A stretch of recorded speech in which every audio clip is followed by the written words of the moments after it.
Live from WRAL News Headquarters in Raleigh, your number one source for local news. WRAL News, coverage you can count on. We have a cool week ahead. The southeast is likely to see temperatures a little below normal for the next several days. I'll show you what it will feel like and taking a look at a system that could bring some heavy rain this weekend. Plus, passengers run for their lives after their plane crashes with a smaller plane on a runway. New information about this fiery crash in Japan straight ahead. Also, the driver charged with a crash that killed a 6-year-old girl is set to appear in court this afternoon. What we've learned about the girl and the driver. So we have a look right now at the moment a passenger jet burst into flames after colliding with a Coast Guard plane. This happened at a busy Tokyo airport. Good afternoon to you. I'm Jeff Hogan. And I'm Michelle McConaughey. 5 people on the smaller plane died. Everyone on Japan Airlines Flight 516 survived. Ken Smith is in the WRAL Live Center with what we've learned about the plane and the crash, Ken. You know, Michelle and Jeff, the big question now is which aircraft was in the wrong place on that runway? Was it the Japan Airlines or that Coast Guard aircraft? I want to take you back to the height of when this inferno happened. Here's what we know. The Japan Airlines plane was an Airbus 350, 379 passengers and crew, all making it out of this inferno alive. About a dozen or so passengers, though, were injured while trying to escape that plane. This all happened when the Japan Airlines flight was landing. It appears from preliminary reports the wing of the A350 clipped the nose of the Japanese Coast Guard aircraft. Now, investigators confirmed 5 Coast Guard members of that crew died, but the pilot escaped and is in critical condition at a Tokyo hospital. A lot of questions this noon hour, which goes back to, which includes the air traffic control tower. What was going on in the tower at the time? The air traffic controllers, what's the status, the level of experience? The transponder, according to officials, will be very important from the A350 that lists all the communications that were going on at the time that A350 was landing. Of course, we will stay on top of this story and bring you any new developments during this newscast. All right, Ken, thank you. And that Coast Guard plane was supposed to deliver humanitarian aid to the earthquake-hit region of Japan. Meanwhile, over 100 buildings and homes were damaged in a fire that broke out following Monday's earthquake. Most of the flames were contained, but fire and white smoke still could be seen rising from several areas this morning. Also today, firefighters worked to rescue people believed to be trapped under a 7-story building that had collapsed because of that earthquake.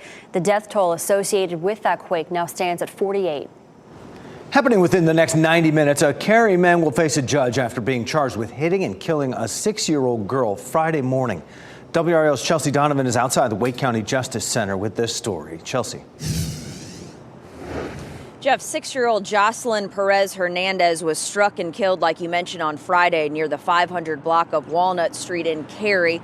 And police have charged a 50-year-old man, Andrew Everett, with striking and killing her. Now, Everett actually faces 5 charges, including involuntary manslaughter and misdemeanor death by motor vehicle. This happened across from the R.S. Dunham Park in Cary. That girl, as we mentioned, Jocelyn Perez Hernandez, was taken to Wake Med, but she later passed away. Now, a neighbor who lives along the street told WRAL News she heard screaming and ran outside and saw her neighbor's child had been hit. We know from Cary police that this little girl was walking at the time. Now, Everett is currently in the Wake County Jail under a $26,000 bond.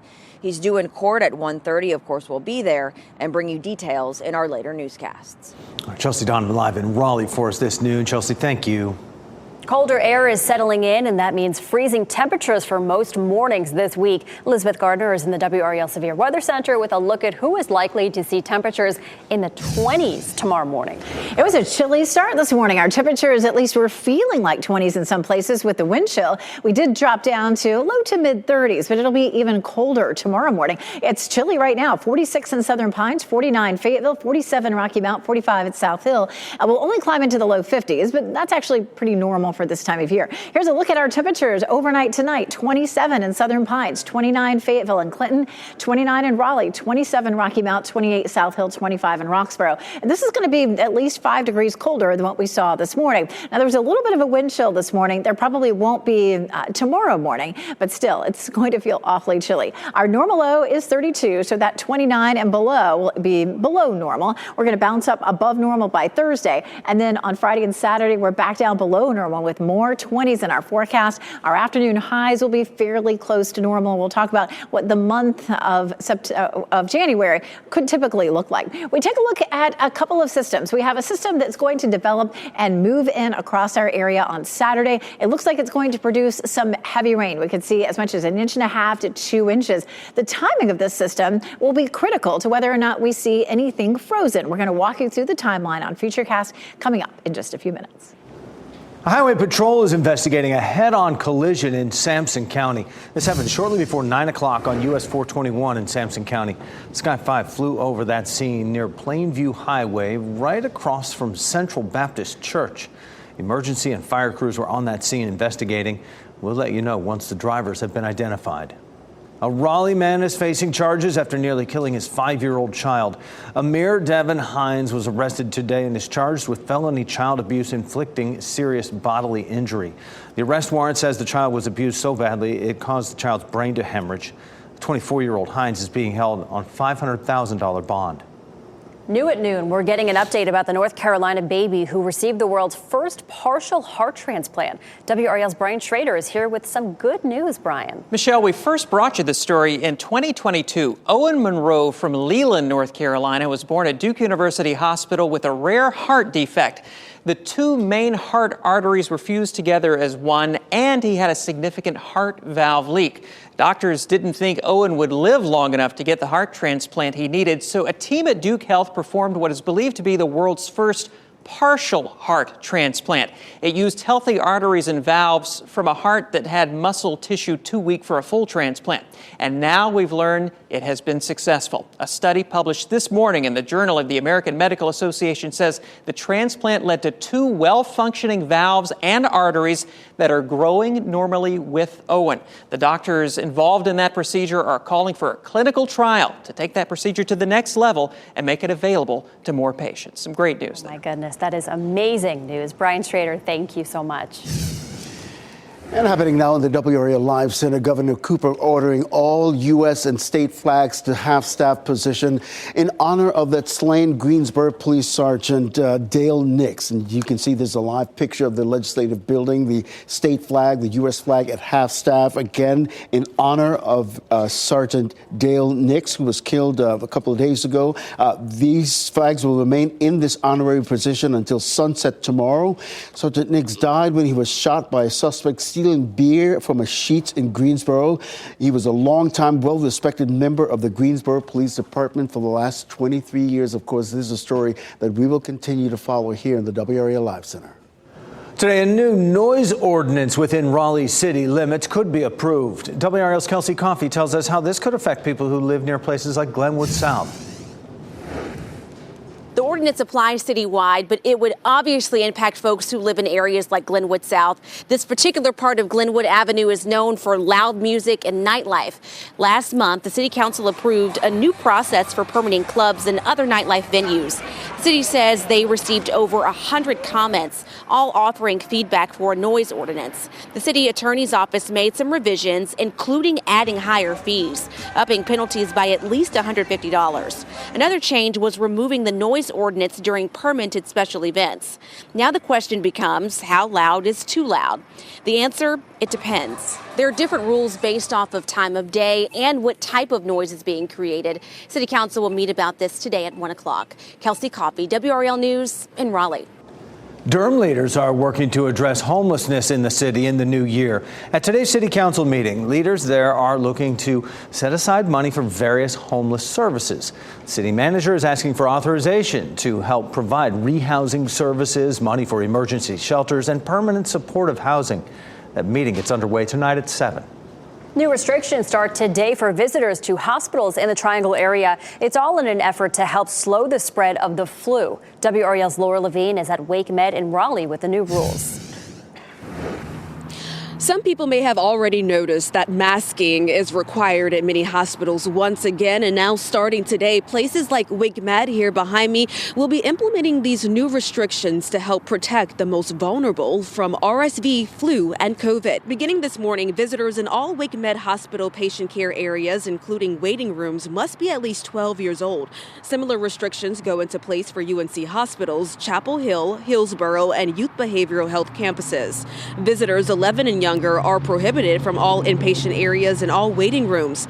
This comes as more patients in North Carolina hospitals are being treated for flu than COVID for the first time since the start of the pandemic. We spoke with Dr. David Weber with UNC about the latest steps to stop the spread among children. It's not necessarily easy to tell when a young child is ill because they can't verbalize things such as feeling poorly, fever, and others. So that is one reason. Two, children, of course, they also have higher viral loads, so that they are more contagious than older individuals. Tomorrow, Duke Hospitals is limiting visitors to 2 at a time per patient, and children under 12 also are not allowed to visit.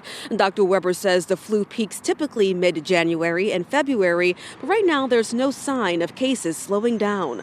It's also important to mention when it comes to these new restrictions that there are a few exceptions, such as if a patient is dying. Laura Levine, WRAL News in Raleigh. Next at noon, a conversation about how slavery ended in North Carolina. A Raleigh historian joins us to explain the emancipation celebration planned for this weekend. Also, twins born on different days, in fact, different years. The similarities and differences between these New Year's gifts. Plus, wrapping up record holiday travel. How this year was smooth sailing compared to last. Keep watching WRAL News over the air Channel 34 and Spectrum Channel 1257.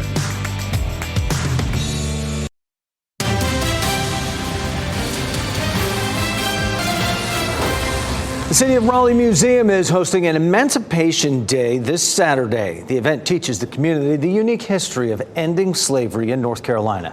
Grady Bussey, African-American historian and vice chair of Friends of the City of Raleigh Museum, joins us now to talk about this history and the scheduled activities that are planned.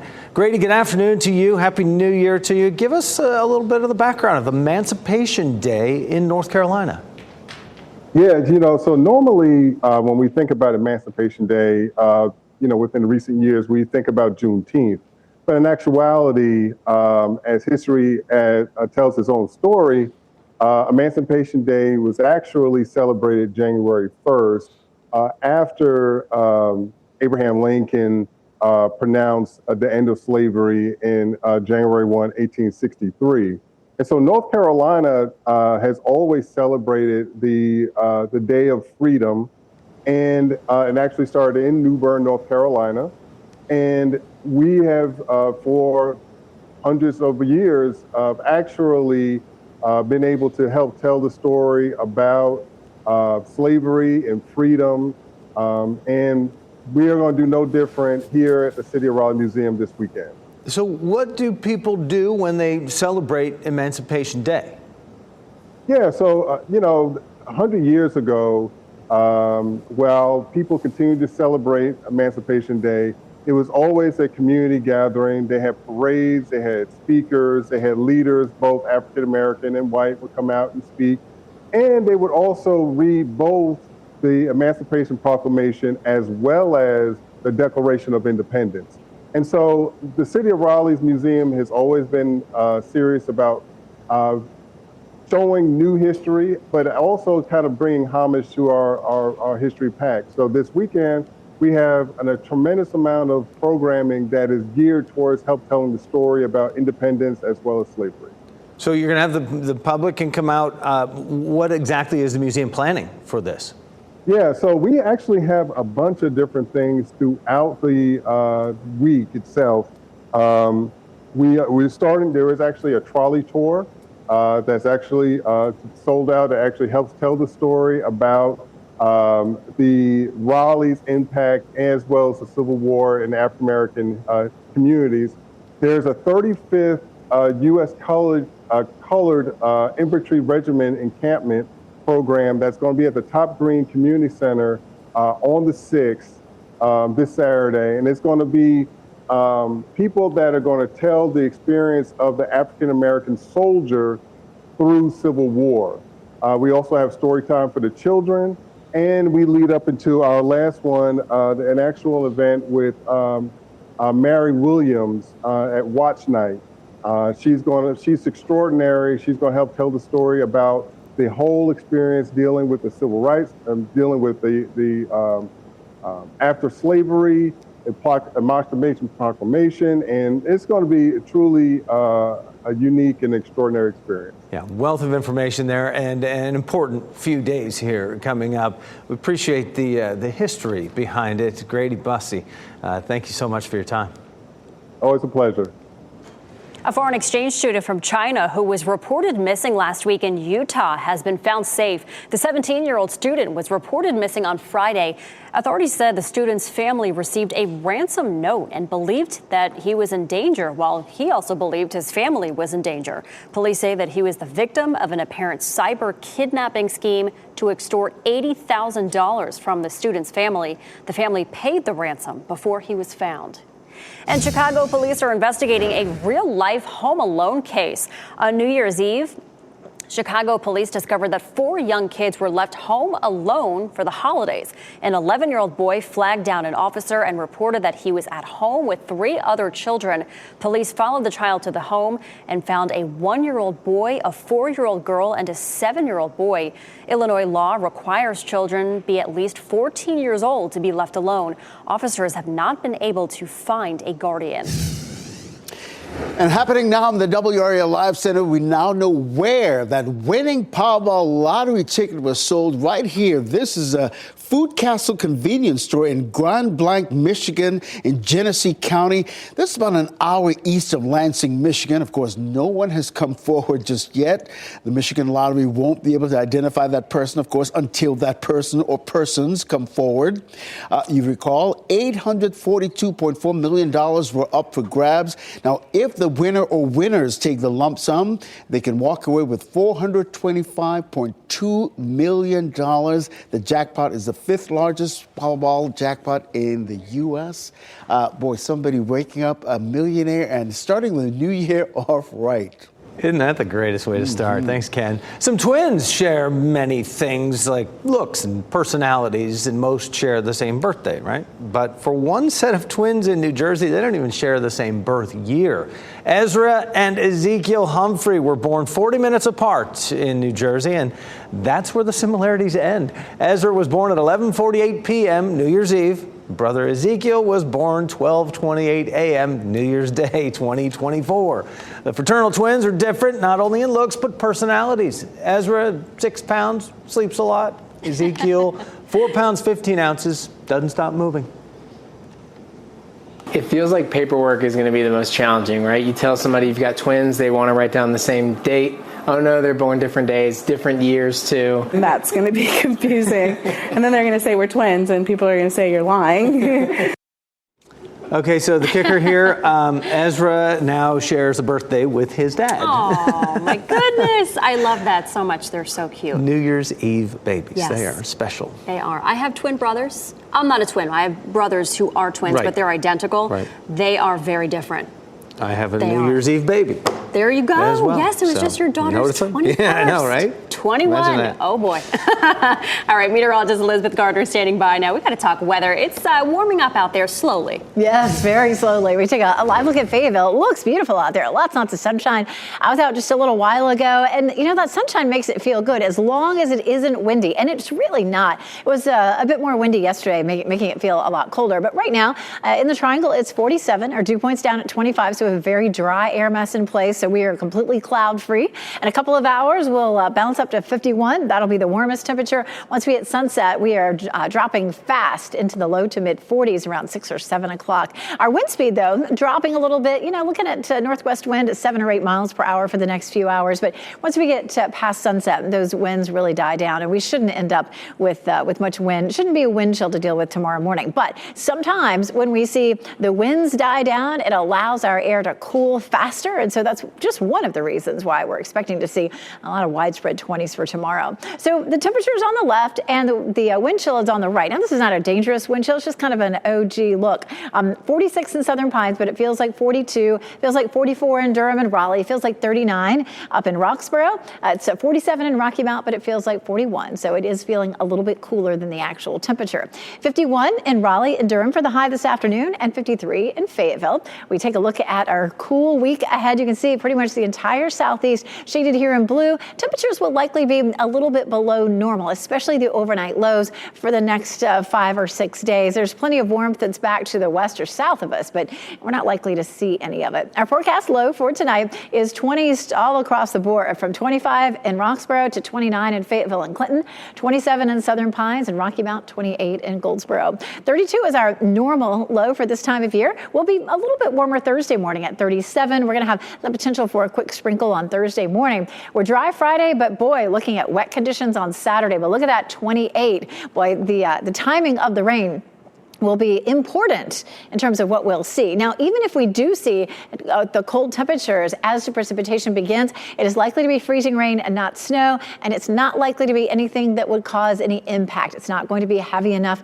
to cause power outages or cause slick spots on the roads, but the farther north and west you are, the better chance Saturday it begins as a little bit of light freezing rain. But we'll be watching that closely, and we're going to walk through the timeline for you coming up in just a little while. Our normal high is 52, 51 tomorrow, 55 Wednesday, 50 on Thursday. But Saturday's our high is 50. So that temperature is going to warm up pretty quickly as soon as that precipitation rolls in, and it is likely to mainly be rain. And a good bit of it, as we talked about at the beginning of the newscast.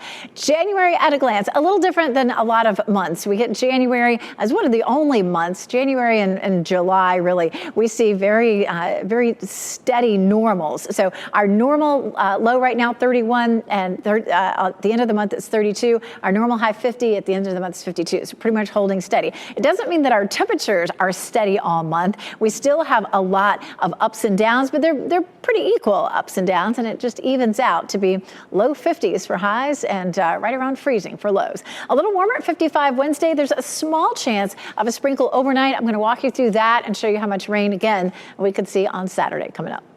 All right, thanks, Elizabeth. Your kid's coat could be putting them in danger in the car. Today on your News at 5, 5 on your side shows us how to check and how to fix the problem. Also tonight at 6, we're getting a better picture of the plans and cost for the city of Raleigh to buy the old DMV headquarters property from the state. Matt Tallhelm walks us through what City Council plans to do with the $20 million purchase. Delta plans to hire roughly half as many pilots this year as it did in 2023. It's the latest signal a more than 2-year-long hiring spree is starting to slow. Major airlines have been adding pilots at a record pace as they try to catch up with a post-pandemic rebound in travel demand. Delta told its pilots last week that it plans to hire about 1,100 people this year. That's less than half what it added the past 2 years. DoorDash is plotting expansion beyond its core restaurant delivery business in the U.S. as it looks for ways to invest a growing pile of cash. The company CEO tells the Financial Times they'll keep a high bar for potential acquisitions. DoorDash completed a takeover of Finland's Wolt in 2022, extending its reach to 27 countries. The platform has nearly doubled its market share over the past 5 years and now commands almost 60% of the U.S. market, far ahead of Uber. Elon Musk's social media platform is in a bit of financial trouble. Fidelity reports X, formerly known as Twitter, is now worth 71% less than when Musk bought it in 2022. This is reportedly the second time the investment company has reduced the valuation. Fidelity was part of the investment group that helped Musk finance part of the $44 billion he needed to buy the company. We are continuing to gather information about that deadly plane crash in Tokyo, how authorities in Japan are dealing with multiple tragedies on the second day of the new year. Plus, it's time to unplug and recharge. Why one doctor suggests a digital detox for the new year. And here's a look at your winning NC Education lottery numbers on your screen right now.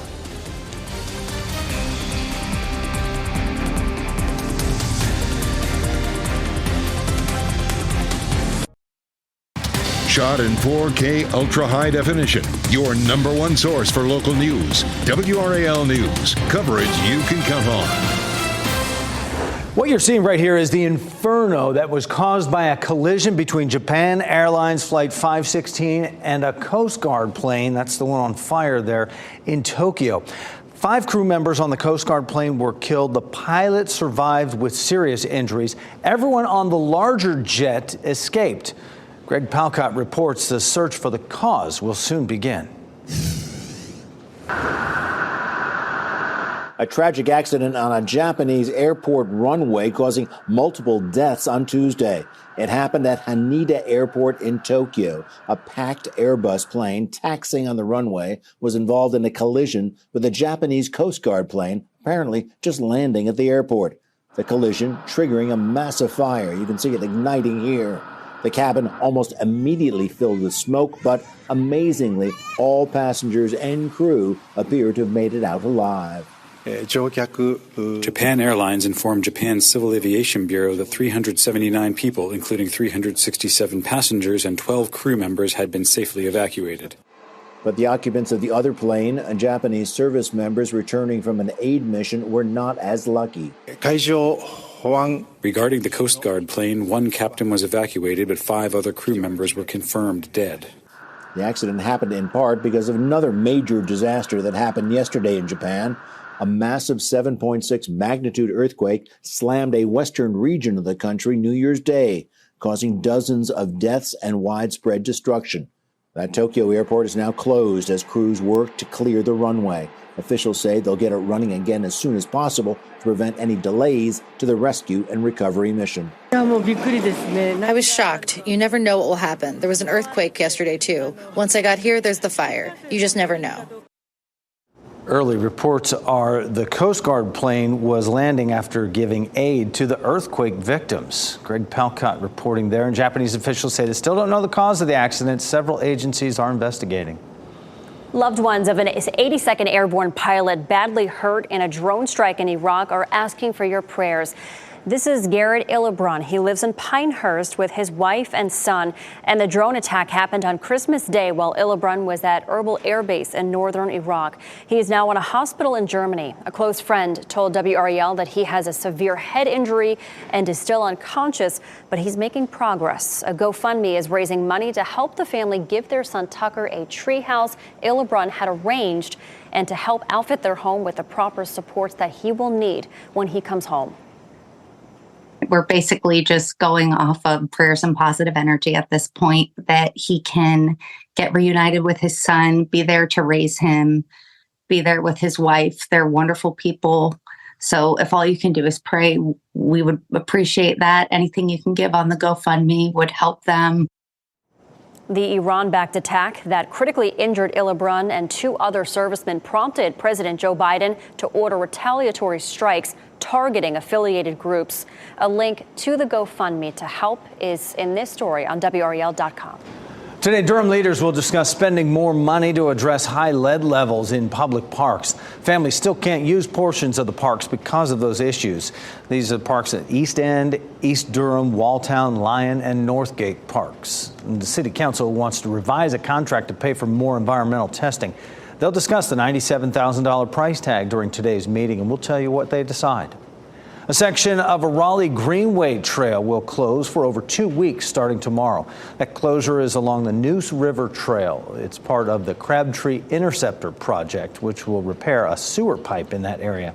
A section of the trail closes tomorrow through January 19th, and a detour is not available for that closure. And this just into the WRAL Live Center, a deadly shooting in the town of Enfield with the help of Google Maps. It's happening at 308 Carriage House Lane. You see that house right there. But here's what we were told happened. Enfield Police, Halifax County Sheriff's Office, both responding. Investigators say an 81-year-old man, William Neville, was killed by a stray bullet. Another man, Eric Davis, was injured as well. Apparently, investigators found that whole apartment area just riddled with bullets. Mr. Neville had just sat down to eat in the back of that apartment complex. As a result, he did not make it. He was hit by that stray bullet. Davis, who did not know Mr. Neville, was standing in front of that building. He was also shot, but he was treated and released. So far, no arrests in this case. The SBI has been called in to help in this investigation. As much of the country is settling back in after a busy week of holiday travel, Emily Ikeda has the details on the record high weekend. This morning, travelers are heading back home and back to work after a massive holiday rush crowded planes, trains, and roadways.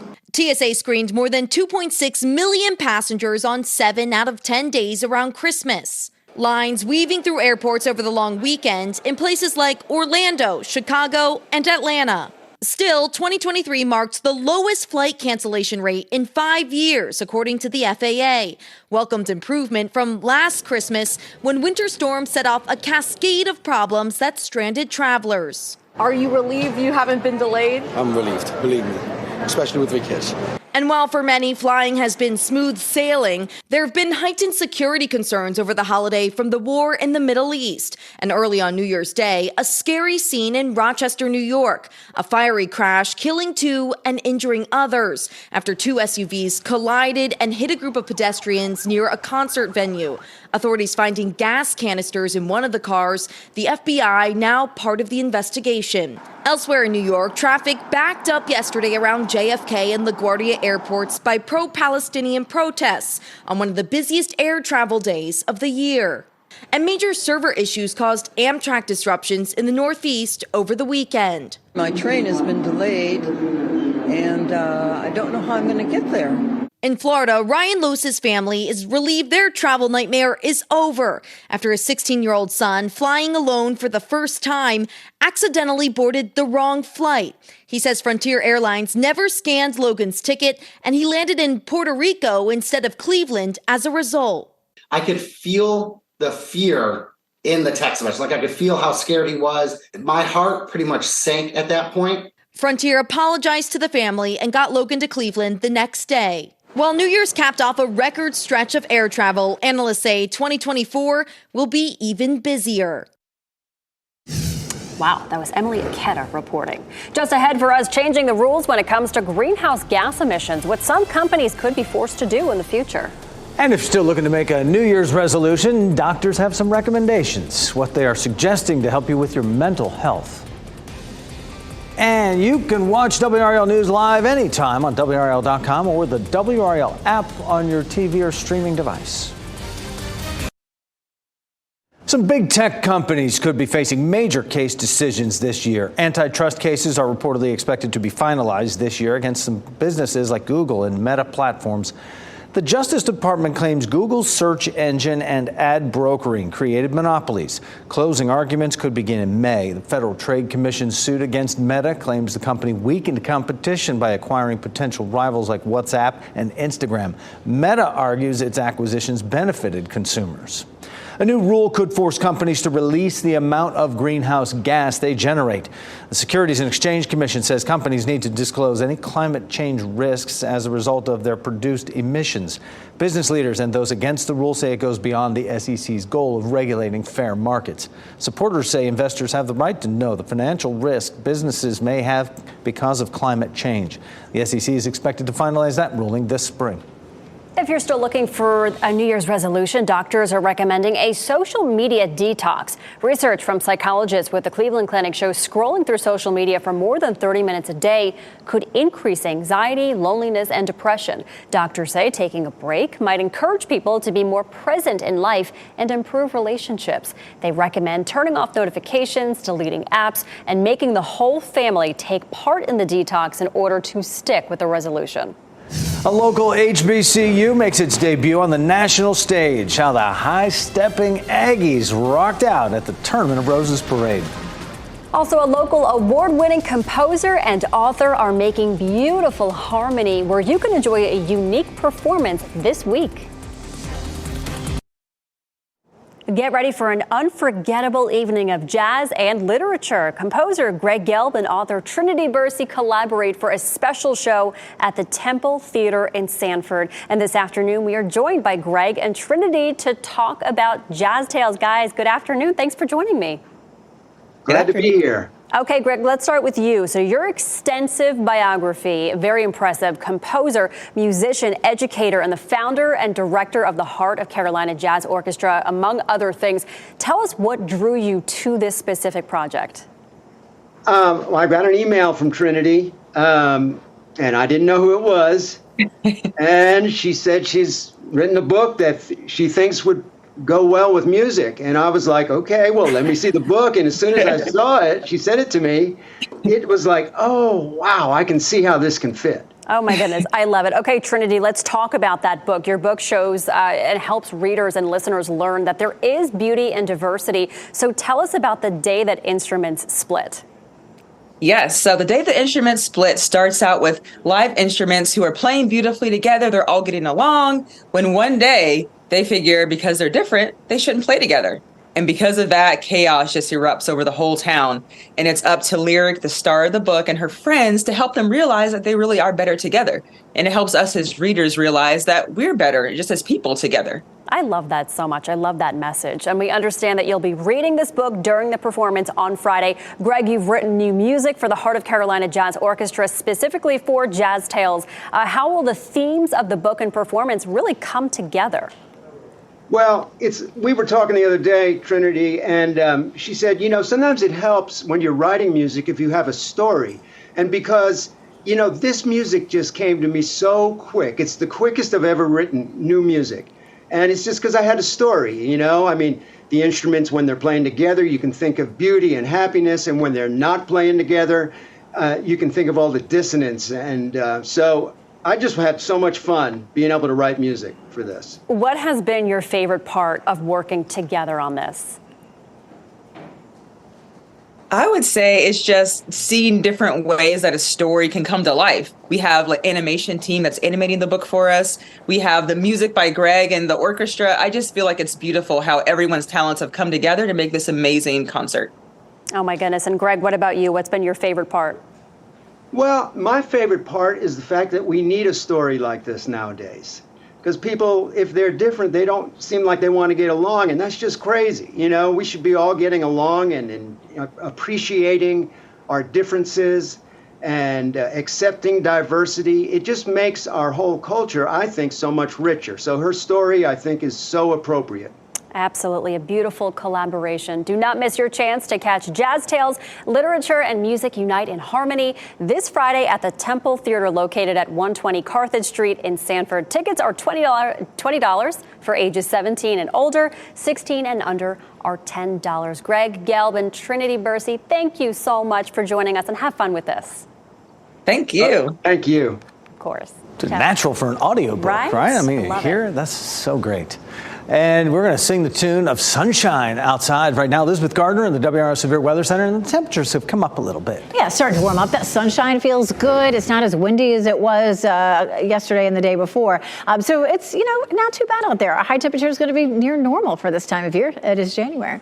Of course, Goldsboro, Fayetteville, Chapel Hill, and Apex all looking good. Chapel Hill's courtesy of Top of the Hill Restaurant in Fayetteville right there on Hay Street where our newsroom is. We'll take another look at the temperatures and the wind chill. It does feel chilly out there. It feels like 42 in Southern Pines. The wind chill is in the white box on the right, the temperature on the left. So it's 43 in Roxborough, but it feels like 38.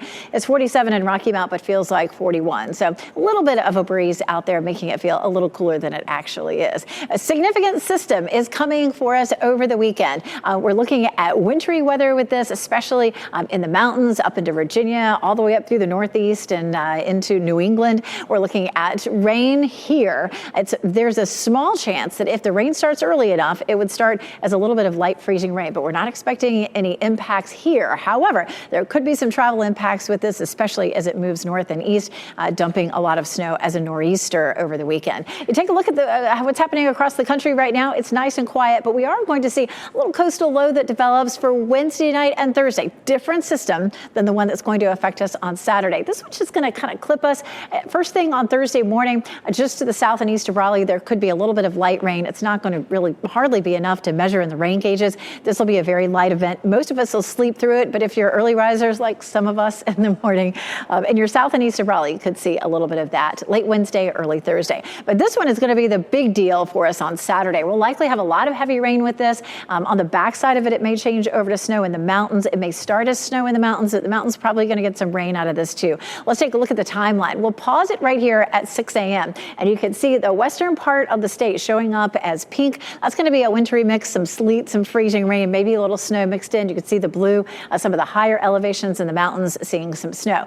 But right now we're looking at green over our viewing area, changing to yellow, which just means the rain becomes heavier. So again, if we saw any in our viewing area, it would be very quick. It would be freezing rain, maybe a little bit of sleet, no accumulation, no power outages, nothing that's going to have any impact. But we do continue to see that band of snow moving up into Virginia and then across parts of Pennsylvania, New York, and into the Northeast. So that could cause some travel problems. We are looking at some dry conditions for us on Sunday, but a significant amount of rain with this. Again, this is, one in a line of systems that is very much like that, coming up the coast, bringing in a lot of precipitation. So 1.5 to 2 inches. We'll continue to watch this. A couple things that we'll watch here. We'll watch to see if this number actually climbs. This looks like a really potent system with a good tap of moisture coming off of the Atlantic.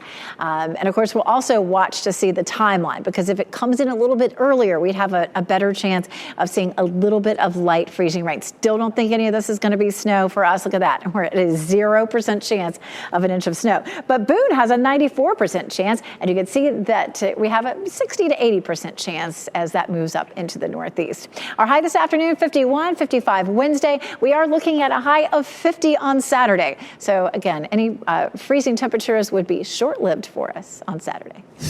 UNC Children's Hospital doctors are at it again, spreading some cheer with a new music video. See how they're using some classic dance moves to welcome in the new year. As we wrap things up, here's a look at a few of the headlines we're following today. A passenger plane burst into flames as it landed at Tokyo Airport after a collision with a Coast Guard aircraft. 5 people on the Coast Guard plane were killed. The pilot was able to make it out. All 379 passengers and crew were able to make it off of the passenger plane. That Coast Guard plane was supposed to deliver humanitarian aid to the earthquake-hit region of Japan. Happening today, a Cary man will face a judge after being charged with hitting and killing a 6-year-old girl Friday morning. Jocelyn Perez Hernandez was killed last week near Walnut Street in Cary. Police say 50-year-old Andrew Everett hit her with his car. Everett faces 5 charges, including involuntary manslaughter and misdemeanor death by motor vehicle. New restrictions start today for visitors to hospitals in the Triangle area. It's all in an effort to help slow the spread of the flu, RSV, and COVID. Beginning today, visitors in all WakeMed Hospital patient care areas, including waiting rooms, must be at least 12 years old. Similar restrictions go into place for UNC Hospital's Chapel Hill, Hillsborough, and Youth Behavioral Health campuses. A university from our state was on the national stage during the Rose Bowl parade in Pasadena, California. Here they come, the blue and gold marching machine. They're high step and high energy band. They're from North Carolina Agriculture and Technical State University. This is their first time, by the way, in the Rose Parade. We'd like to welcome the Aggies. Yeah, the North Carolina A&T Marching Machine, one of 20 marching bands selected to participate in the annual event. And you heard Hoda Kotb there mention it. It was the Aggies' first appearance in the event. They rocked it.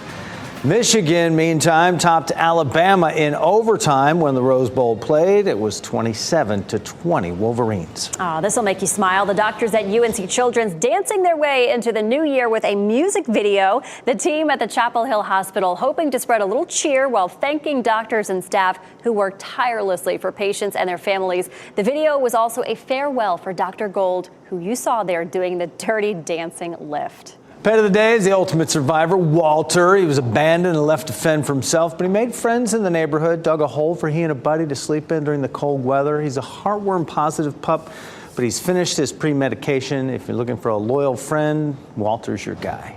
All right, NBC News Daily is next on WRAL, your next local news update in 30 minutes. You can get breaking news updates anytime with our WRAL News app. Happy New Year to you, and I hope you have a great day. Happy New Year.